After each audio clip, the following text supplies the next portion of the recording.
অনেক কথাই বলা যায়। আজকে যদি এটা নির্বাচনী প্রোগ্রাম না, তাহলে আমি আজকে অনেক কথাই বলতাম। এখানে অনেক মা বোনরা আছে, আমি ফরিদপুরে নির্বাচিত হলে আমি কি করবো, অনেক কথাই বলা যায়। মানুষ তো নির্বাচনের আগে মিথ্যা আশ্বাস দেয়। ফরিদপুরের মানুষকে ঘরে ঘরে চাকরি দিতে চেয়েছে, দিয়েছে?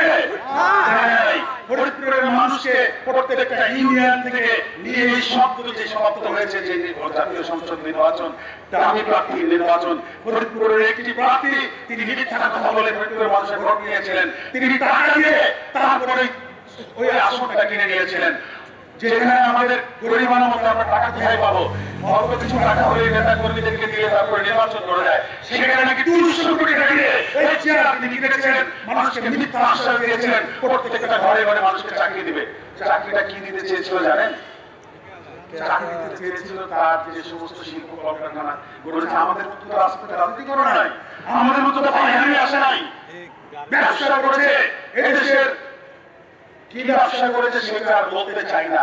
ব্যবসার নামে এদেশে অর্থ লুণ্ঠন করেছে, তারপর ইন্ডাস্ট্রি করেছে। সেই ইন্ডাস্ট্রিতে দরকার হচ্ছে লেবার।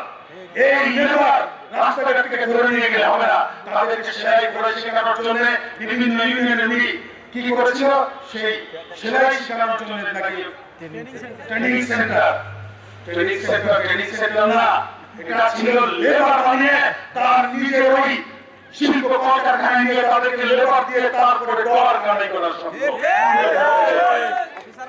আমি আজকে কারো বিপদ অর্জন এখানে আসি নাই, মানে বলতে চাইলে তো আমি অনেক কথা বলতে পারি, আমার এটার মধ্যে লেখাই আছে। আমি লেখা করলে মনে করবেন অনেক কিছু দিয়ে ফেলবো। শুধু একটু বলতে পারি, জীবনটাও যদি চলে যায়, চলে যাবে, তবুও ফিরবো না। একটা তরুণ যদি হাতে তুলে দেন, তাহলে এই মানুষগুলি সবার সামনে আজকে আমি শপথ করে যাচ্ছি, আমার জন্য আমার বাড়ির দরজা, আমার বাড়ির সামনে দাঁড়িয়ে এভাবে সমস্ত দরজা খোলা থাকবে শুধু মানুষের জন্য।